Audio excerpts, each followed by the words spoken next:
नमस्कार, श्रेया कुकिंगमध्ये आपलं स्वागत आहे. भाकरी कशी बनवायची हे मी तुम्हाला दाखवते.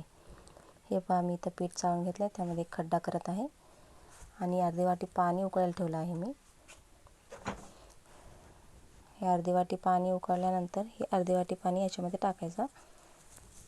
हे पहा, मी तर टाकून घेतलं आहे पाणी. त्यानंतर हे एका चमच्याने एकजीव करून घ्यायचा. अशा प्रकारे छान एकजीव झालं पाहिजे पीठ. उरलेलं पाणी पण मी टाकून घेत आहे. त्या अर्ध्या वाटीमध्येच माझं पाणी उरलेलं आहे, ते मी टाकून घेत आहे. एक्स्ट्रा पाणी ॲड करायचं नाही. हे पहा, अशा प्रकारे पीठ एकजीव करून घ्यायचं.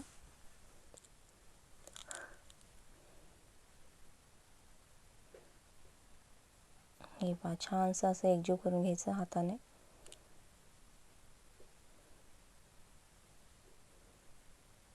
आणि अशा प्रकारे मी पीठ मळून घेतलं आहे आणि त्याचा एक छोटासा तुकडा मी बाजूला करत आहे आणि त्याला पाणी लावून त्यालाही एकजीव करून घ्यायचा.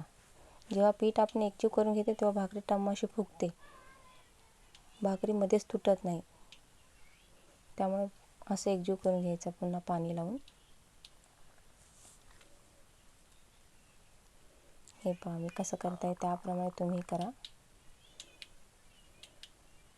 असं गोल करून घ्यायचं आणि थोडंसं खाली पीठ टाकायचं आणि ते असं थापायचं. हे बघा कशा थापत आहे तुम्ही बघा.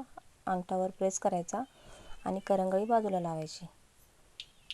हे पहा, याने काय होतं माहिती का, भाकरीच्या कडा नीट व्यवस्थित बनतात, भाकरीला चिरा पडत नाहीत.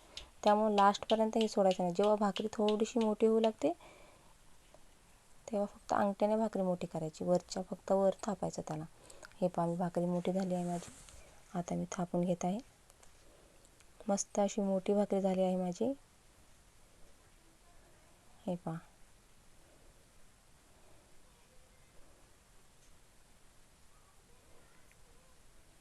अशी भाकरी झाली आहे माझी, बघा तुम्ही. आणि ही भाकरी मी आता तव्यामध्ये टाकण्यासाठी घेत आहे आणि तवा ऑलरेडी मी गरम करून घेतला गॅसवरती. आणि भाकरी टाकताना काय करायचं माहिती का, तो थापलेला भाग असतो तो वर करायचा आणि त्याला पाणी लावून घ्यायचा. मी आता हातानेच पाणी लावत आहे. तुम्ही एका छोटंसं कापड वगैरे घेऊ शकता, त्याने पाणी लावू शकता, म्हणजे तुमच्या हाताला चटका बसणार नाही. अशा प्रकारे व्यवस्थित भाकरी बनते. त्याला व्यवस्थित पाणी लावून घ्यायचं आहे. कड्यांना वगैरे मस्त पाणी लावायचं आहे. अति पाणी पण लावायचं नाही. हे पहा, मी भाकरीला पाणी लावून घेत आहे.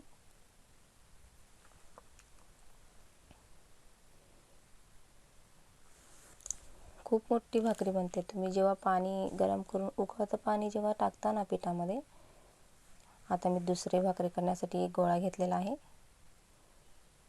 ती भाकरी तव्यावरती गरम होऊस तर इकडे माझी दुसरी भाकरी बनवून तयार होईल. त्यामुळे मी दुसरा एक गोळा घेतलेला आहे. हे बघा कशा प्रकारे मी भाकरी बनवली आहे, तुम्ही लक्षपूर्वक बघा. हे पहा, त्या भाकरीच्या जे काठ आहेत ना त्याला असा फुगा येतो, म्हणजे भाकरी व्यवस्थित शेकत आहे तव्यावरती. हे पहा, त्याचे जे कडा असतात ना त्या अशा दाबून दाबून व्यवस्थित शेकून घ्यायच्या, म्हणजे भाकरी कच्ची राहत नाही. हे मोठी भाकरी आणि पातळ भाकरी ही आमच्या कर्नाटकची खासियत आहे.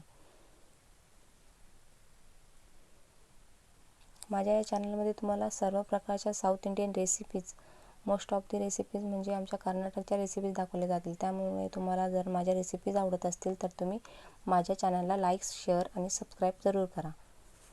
हे पहा, मी भाकरी शेकून घेत आहे. हे पहा कशी माझी भाकरी मोठी बनलेली आहे.